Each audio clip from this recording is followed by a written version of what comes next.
Hey everyone, and welcome. Today, we're going to tackle a massive question for pretty much every academic researcher out there. How do you navigate the super complex, high-stakes world of journal rankings to make the best possible choice for your work? Okay, let's get right into it. So, think about it. You've poured years of your life into your research. All those late nights, the countless drafts, those amazing breakthrough moments. But now comes the single decision that could define the entire impact of that work.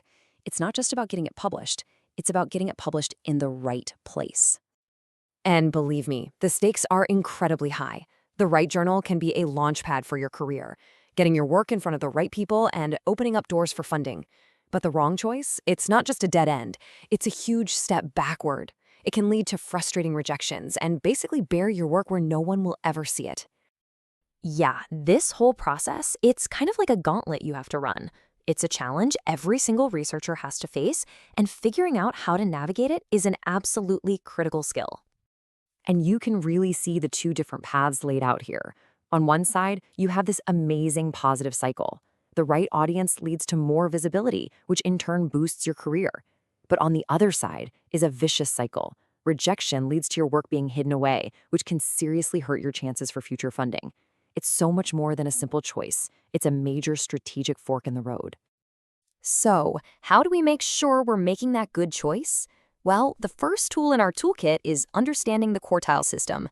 Let's crack that code together. At its heart, the system is actually pretty simple. Databases like Scopus will rank all the journals in a specific subject, and then they just divide them into 4 equal buckets, or quartiles. Each one of these, from Q1 down to Q4, represents exactly 25% of the journals in that field. Okay, so first up is Q1. This is the top 25%. You can think of these as the absolute premier leagues in any field. They're the most prestigious, the most cited, the most respected. Getting published in a Q1 journal is a huge signal that your work is considered groundbreaking. It pretty much guarantees you a wide and influential audience. Right below that, we have Q2. Now, these are still highly respected journals with super rigorous peer review standards. Publishing in a Q2 journal is a really clear sign of high-quality work, and it does a lot to build a strong academic reputation. It's a fantastic target for really solid, impactful research. Then you have Q3 journals, which are kind of the middle ground. And while they might not have the huge, broad impact of a Q1 or Q2, they are often incredibly valuable, especially if you're working on a more niche topic. They can also be a really strategic and accessible starting point for early career researchers who are looking to build up their publication record. And finally, there's Q4. This represents the journals in that bottom 75 to 100% range. Now, to be clear, these are still peer-reviewed journals and part of the academic record, but they usually serve much more specialized audiences. And that typically results in lower overall readership and fewer citations compared to the higher quartiles. But look, quartiles are just the beginning of the story. To really get a detailed picture, we need to look at the specific numbers, the metrics that actually determine those rankings in the first place. So let's talk about the metrics that really matter. These numbers are like the vital signs of a journal. Now, it's worth saying these metrics can definitely fuel that whole publish or perish culture, and they are not a perfect measure of quality, but you have to understand them to play the game. So let's do a quick breakdown. First up, you've got CiteScore. It's a really straightforward metric that just shows the average number of citations a document gets over 4 years. It's very similar to the famous impact factor, or IF, which just uses a shorter 2-year window. Both of them give you a quick snapshot of how much a journal's recent work is being cited. Next is SJR, and this one is all about prestige. It's not just about how many citations a journal gets, but who is doing the citing. A citation from a top-tier Q1 journal is worth more than one from a lower-ranked journal. Another key metric is the H index, which kind of measures a journal's consistent impact by looking at both its productivity and citation counts. And finally, there's SNIP, which I like to call the great equalizer. It basically levels the playing field. It adjusts for the fact that citation habits are wildly different from one discipline to the next. So SNIP allows you to actually compare the impact of a journal in, say, history to one in physics, which is something you couldn't really do otherwise. Okay, so we have these two powerful tools, right?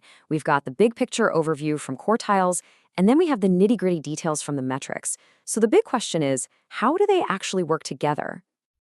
This really breaks it down perfectly. Quartiles give you that relative ranking. Is this journal in the top 25% of its field? And that's absolutely crucial for things like promotions and academic evaluations. Metrics, on the other hand, give you those hard absolute numbers, like a CiteScore of 12.5. That helps you assess the raw citation potential and whether it's a good fit for your specific paper. You really need both to make a smart decision. So here's the key takeaway. They answer different questions. The metrics give you the granular, specific performance data. The quartiles give you that bigger picture of its prestige and reputation within its field. They are truly two sides of the same coin. Okay, I get it. Trying to navigate all of this can feel like a full-time job on top of your actual full-time job of doing research. It can be totally overwhelming, and that's exactly why getting some strategic support can be a real game changer. And this kind of support, it can come from a lot of places, from trusted mentors, your university's writing center, or even specialized services. But they all focus on the same things, helping you pick the right journal, structure your manuscript to meet their standards, navigate that tricky reviewer feedback, and build a smart, long-term publishing plan. Ultimately, this isn't about getting someone else to do your work for you. It's about optimizing your strategy.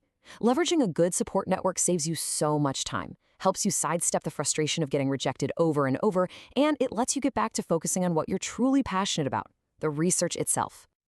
So let's bring this all together. The goal isn't just to understand these tools by themselves. It's about combining them, using the broad signposts you get from quartiles, the detailed data you get from metrics, and the wisdom you get from your support network to build a powerful and personalized publishing strategy that works for you. You're now equipped with the knowledge to decode this whole system and to make really informed choices. The rules of the game should be a lot clearer now. So the only question left is, what's your winning strategy going to be?